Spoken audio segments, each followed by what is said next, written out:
Now I am further describing about the next stanza of the Ranikhet's gift. Ranikhet is written by Rudrani Ghosh. Gradually, the haze started disintegrating, and the first glint of the sun's rays simmered over the velvety green mountain side while the dark clouds uh, scurried away. Gradually धीरे धीरे क्या हुआ, एक mist जो hedge means mist जो है वो धीरे धीरे छटना शुरू हो गई. डिसइंटीग्रेटिंग मीन्स होता है सेपरेट होना, छट जाना. ठीक है, तो मिस्ट क्या हुआ, धीरे धीरे छटना शुरू हो गई. And the first glint of the sun's rays simmered over the velvety green. और फर्स्ट जो रेज थी सन की जब वो ऊपर पड़ी तो ऐसा लगा कि जो ग्रीन ट्रीज़ हैं, ग्रीन ट्रीज़ का रिफ्लेक्शन जब माउंटेन पे पड़ा तो ऐसा लग रहा था कि वहाँ पे ग्रीन वेलवेट की एक चादर सी बिछ गई है. While the dark clouds scurried away. और ऐसा लग रहा था कि जो डार्क क्लाउड्स हैं वो फ्ली अवे हो गए, मतलब भाग गए हैं. व्हाट अ ड्रास्टिक चेंज, कितना बड़ा चेंज है. Drastic means very big. What a drastic change, very big change. Now a brilliant blue sky emerged with a contrasting startlingly white puffy clouds. ये ब्रिलियंट ब्लू स्काई जो था वो emerge हो रहा था किनके बीच में, रुई के फावे जैसा जो क्लाउड्स था उनके बीच में वो इमर्ज हो रहा था.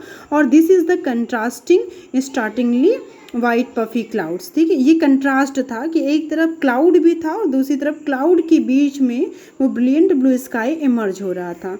It was an artist delight with all दो शेड्स ऑफ ग्रीन. ऐसा लग रहा है कि वो आर्टिस्ट का कोई आर्टिस्ट के थ्रू की बनाई गई कोई पिक्चर है जो कि विथ ऑल दो शेड्स ऑफ ग्रीन, जो कि डिफरेंट टाइप के शेड्स, ग्रीन कलर के शेड्स दे रहे हैं. From the lightest of the darkest and flowers of every hue and colours. कभी लाइट वे में कलर देना, कभी डार्क कलर करना, और फ्लावर्स ऑफ एवरी ह्यू. और जो फ्लावर्स उन्होंने क्रिएट किए हैं ऐसा लग रहा है कि वो every hue and every colour के फ्लावर्स हैं. ऐसा लग रहा है कि कोई आर्टिस्ट बैठ के वो पेंटिंग बना रहा है. In the same way Rudrani Ghosh को वो रानीखेत का एटमॉस्फेयर नज़र आया. On the hilly slopes between the rocky crevices and in every garden.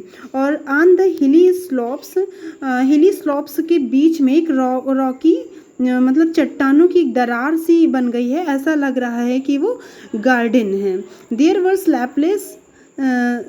Were splashes of red crimson yellow. और वहाँ पे red crimson yellow and orange type के फ्लावर्स लगे हुए हैं उस गार्डन में. ठीक है, the air was cool and crisp and the birds and the butterflies were out again. अब क्या हुआ, जो एयर है वो कूल हो गई, क्रिस्प हो गई, और इसकी वजह से एटमॉस्फेयर थोड़ा सा ठंडा हो गया, बादल छट गए, क्लीन हो गया, और बर्ड्स एंड बटरफ्लाइज बाहर आ गई दोबारा से. We too went out for our daily walk. और हम भी जैसे कि हैबिचुअली हम लोग वॉक करते हैं, हम लोग भी डेली वॉक के लिए निकल पड़े. Amazingly there was to be found neither a puddle nor a muddy patch. और जब हम लोग वॉक करते हुए आगे बढ़े तो ये सरप्राइज रह गए. Amazingly means we are shocked to see there is no puddle. बदल मीन्स छोटे छोटे गड्ढे, और कोई भी मडी पैच नहीं दिखाई दिया.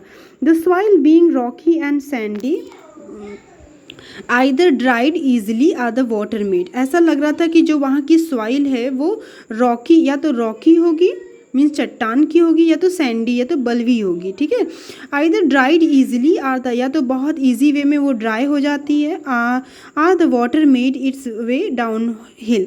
और या तो जो वाटर वहाँ पे भरा पड़ा है वो किस तरीके से हिल के नीचे चला जाता है रास्ता बना के. Now that the sky had cleared the whole mountain range was in view.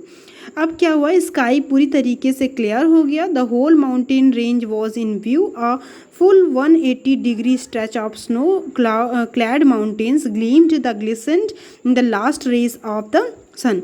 और 180 डिग्री क्या होता है, 180 degree just like this.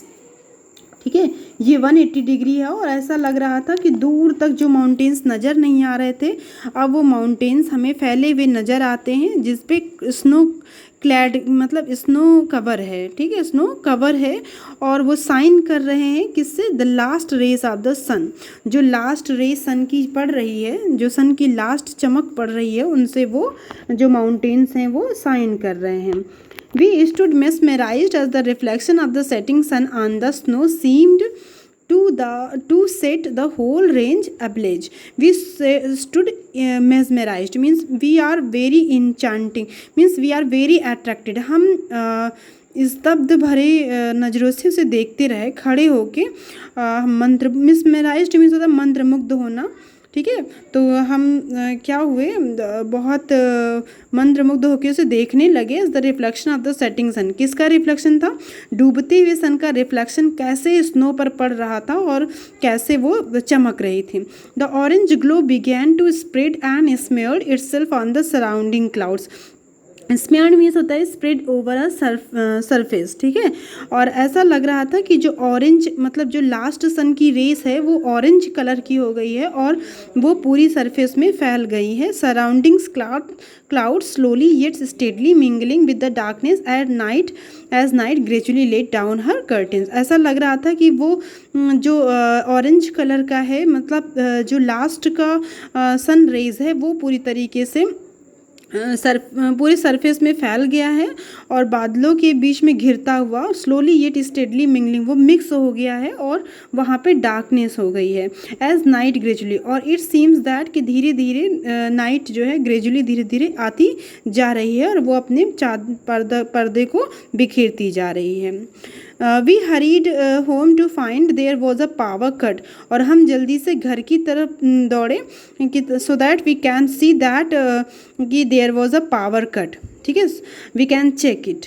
After a cup of steaming coffee in a candle light, किसके लेने के बाद? कैंडल लाइट में जब हमने गर्मा गर्म कॉफ़ी लेने के बाद हम चेक करने गए अपने बंगले में कि क्या पावर है, क्या लाइट की सिचुएशन है, लाइट है या नहीं। And what a magnificent sight awaited us, और तब हमने देखा कि कितना अच्छा मैग्निफिशेंट साइट नज़र आ रहा है हमारे सामने। It was the darkest of dark nights eerie pitch black, ये डार्केस्ट है और डार्क नाइट में और भी डार्क लग रहा है और जैसे लग रहा है कुछ हल्का सा डरावना लग रहा है। पिच ब्लैक, अ क्रिक और a crackle made one jump but when we looked up we stood transfixed in awe. लेकिन क्या हुआ? अ क्रिक, कुछ गिरने की आवाज़ सुनाई थी जिससे जैसे लग रहा है किसी ने जंप किया है। एंड व्हेन वी लुक्ड, जब हमने देखा तो हम स्तब्ध रह गए। ट्रांसफिक्स्ड इन एव, एव मीन्स होता है स्ट्रेंजफुल फेयर, हम डर गए, ट्रांसफिक्स्ड हो गए, ट्रांसफिक्स मतलब स्तब्ध रह जाना। लुकिंग, देख कर at the star spangled dark dome above, कि जो स्टार स्पेंग मतलब cover of the stars means जो स्टार्स हैं ऊपर स्काई में वो जस्ट लाइक अ डोम की तरह वो बन गए हैं, ठीक है। जस्ट लाइक अ डोम का जैसा शेप होता है इन द सेम वे हमें क्या नज़र आया कि स्काई में जो स्टार्स हैं वो भी डोम की तरह नज़र आने लगे। Never ever had we seen a million brightly lit, हमने कभी भी इतने मिलियन ब्राइटली तारों को चमकते हुए कभी नहीं देखा था इससे पहले। And at such close quarters we just had to stand on our toes to touch them, और वो हमारे इतने पास थे ऐसा लग रहा था कि हम जरा सा अपना टो उठाएं और हम उन्हें टच कर सकते थे। In that celestial aura and the ethereal beauty of the surroundings, the tumult of emotions within was hard to express. Only a soft thank you escaped my lips. In that celestial aura means heavenly आभा, जो heavenly आभा थी उसके वजह से and the ethereal और heavenly beauty थी वो चारों तरफ फैल गई थी और ये confusion create कर रही थी हमारे emotions में कि हम उसके लिए क्या करें और कैसे हम उस beautiful scene को express करें। Only a soft thank you escaped my lips, केवल एक ही word हमारे मुंह से निकल सका उस एटमॉस्फेयर को देख के। We have no word to express any